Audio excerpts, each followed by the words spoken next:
നമ്മൾ അഡലെയ്ഡിന് പോകുന്ന വഴി ഒരുപാട് കൃഷികൾ കാണാം കേട്ടോ. അപ്പോൾ റോഡിൻ്റെ ഇരുവശമായിട്ട് ധാരാളം കൃഷികളുണ്ട്. നമുക്ക് മെൽബണിൽ നിന്ന് അഡലെയ്ഡിലേക്ക് 8 മണിക്കൂറോളം ഡ്രൈവാണുള്ളത്. അപ്പം കുറേ സ്ഥലം വിജനമാണ്, പക്ഷേ ഒത്തിരി സ്ഥലത്ത് ഇതുപോലെ കൃഷികളുണ്ട്, ഏക്കർ കണക്കിന് കൃഷികളുണ്ട് കേട്ടോ. അപ്പോൾ ഈ കാണുന്ന മുന്തിരി തോട്ടമാണ്, മുന്തിരി ഇലകളാണ് കേട്ടോ കാണുന്നത്. അപ്പോൾ ഇത് നമുക്ക് നമ്മൾക്ക് മനസ്സിലാവാത്ത പല സാധനങ്ങളുണ്ട്. ഈ കാണുന്ന സാധനം ഇത് ഒരുപാടെന്ന് വെച്ചാൽ ഹെക്ടേഴ്സ് എന്ന് പറയുന്ന പോലെ അത്രയും ഉണ്ട് കേട്ടോ. ഇതിങ്ങനെ നിൽക്കുന്നില്ല, അതുപോലെ കണ്ണെത്താ ദൂരത്തോട്ട് നീണ്ടു കിടക്കുകയാണ്. പക്ഷെ അത് ഞങ്ങൾ വെച്ച് ഗോതമ്പായിരിക്കില്ല, ബാർലി ആയിരിക്കും എന്നൊക്കെ വിചാരിച്ചു. പക്ഷേ എന്താണെന്ന് കൃത്യമായിട്ട് പറയാനും പറ്റുന്നില്ല.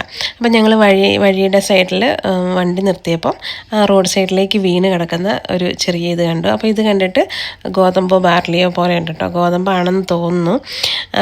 പക്ഷേ ഈ സംഭവം ഈ ഗോതമ്പിൻ്റെ ചെടി പോലെ അല്ലാത്ത വേറൊരു ചെടി ഇതാണ്